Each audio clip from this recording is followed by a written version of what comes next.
ఇష్టంగా చేసిన దానికి, ఇష్టం వచ్చినట్టు చేసిన దానికి చాలా తేడా ఉంటూ ఉంటుంది. కానీ నేటి కాలంలో చాలామంది సేవకులు వారిని సంఘ నాయకులుగా భావిస్తూ ఉంటున్నారు. మేము సంఘ నాయకులం అని చెప్పి అనుకుంటూ ఉంటున్నారు. కానీ నిజానికి ఏ సేవకుడు కూడా సంఘానికి నాయకుడు కాదు.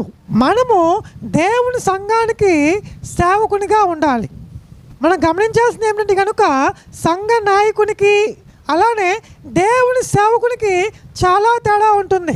నేటి కాలంలో ప్రతి సేవకుడు కూడా దేవుని సేవకునిగా సంఘంలో ఉండాలి, కానీ సంఘ నాయకునిగా సంఘంలో ఉండకూడదు. మరి దేవుని సేవకునికి సంఘ నాయకునికి మధ్య తేడా ఏమిటంటే కనుక దేవుని సేవకునికి సంపూర్ణ అధికారం ఉంటుంది.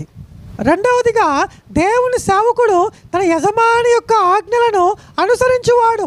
మూడవదిగా తాను సేవించేటువంటి వ్యక్తికి లెక్క అప్పు చెప్పవలసిన వాడై ఉన్నాడు.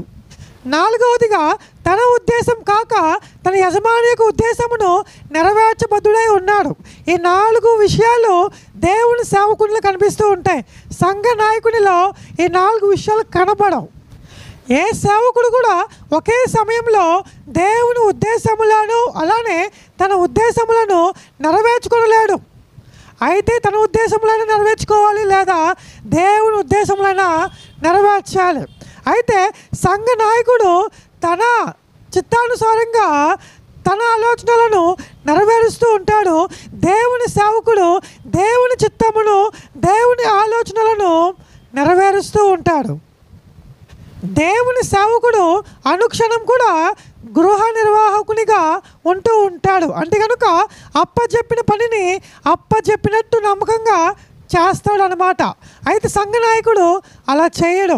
దేవుని సేవకుడు మాత్రమే దేవుడు అప్పగించిన పనిని నమ్మకంగా నిర్వర్తిస్తూ ఉంటాడు, ఇష్టపూర్వకంగా చేస్తూ ఉంటాడు. చాలామంది పరిచర్యను ఇష్టం వచ్చినట్టు చేస్తూ ఉంటారు, కొంతమంది ఇష్టంగా చేస్తారు.